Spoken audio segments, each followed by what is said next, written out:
ಕರುನಾಡಿಗೆ ಸಿಡಬ್ಲ್ಯೂಆರ್ಸಿಯಿಂದ ಮತ್ತೆ ಕಾವೇರಿ ಸಂಕಷ್ಟ. ತಮಿಳುನಾಡಿಗೆ ಮತ್ತೆ ನೀರು ಹರಿಸುವಂತ ಆದೇಶ ಬರ್ತಾ ಇದೆ. ನಿತ್ಯ 9,000 ಕ್ಯೂಸೆಕ್ ನೀರು ಹರಿಸುವಂತ ಆದೇಶ. ಪ್ರಾಧಿಕಾರದ ಅವೈಜ್ಞಾನಿಕ ಆದೇಶದ ವಿರುದ್ಧ ರೈತರು ಪ್ರತಿಭಟನೆ ಮಾಡ್ತಾ ಇರೋದು. ನಿತ್ಯ 9,000 ಕ್ಯೂಸೆಕ್ ನೀರು ಬಿಡುವ ಆದೇಶಕ್ಕೆ ತೀವ್ರ ಖಂಡನೆ ವ್ಯಕ್ತವಾಗ್ತಾ ಇದೆ. ಮೈಸೂರಿನ ಕಾಡಾ ಕಚೇರಿಯ ಬಳಿ ರೈತರು ಕೆಂಡಾಮಂಡಲರಾಗಿರೋದು. ಕಾಡಾ ಕಚೇರಿಯಲ್ಲಿ ಮೇಣದ ಬತ್ತಿ ಹಿಡಿದು ರೈತರ ಪ್ರತಿಭಟನೆ. ರಾಜ್ಯ ರೈತ ಸಂಘದ ಸದಸ್ಯರಿಂದ ಸಿಡಬ್ಲ್ಯೂಆರ್ಸಿ ವಿರುದ್ಧ ಪ್ರೊಟೆಸ್ಟ್. ಮತ್ತೆ ಅದೇ ಥರದ ಆದೇಶ ಬರ್ತಾ ಇದೆ. ಇದರಿಂದ ರೈತರು ಆಕ್ರೋಶವನ್ನು ವ್ಯಕ್ತಪಡಿಸ್ತಾ ಇರುವಂಥದ್ದು. ಈ ಹಿನ್ನೆಲೆಯಲ್ಲಿ ಇದೀಗ ಪ್ರತಿಭಟನೆಯ ಹಾದಿಯನ್ನು ಹಿಡಿದಿದ್ದಾರೆ.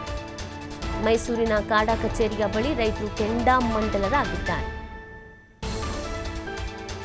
ಕಾಡಾ ಕಚೇರಿಯಲ್ಲಿ ಮೇಣದ ಬತ್ತಿಯನ್ನು ಹಿಡಿದು ರೈತರು ಪ್ರತಿಭಟನೆಯನ್ನು ಮಾಡ್ತಾ ಇರೋದು. ಮೈಸೂರು ಜಿಲ್ಲಾ ರೈತ ಸಂಘದ ಹೋರಾಟಕ್ಕೆ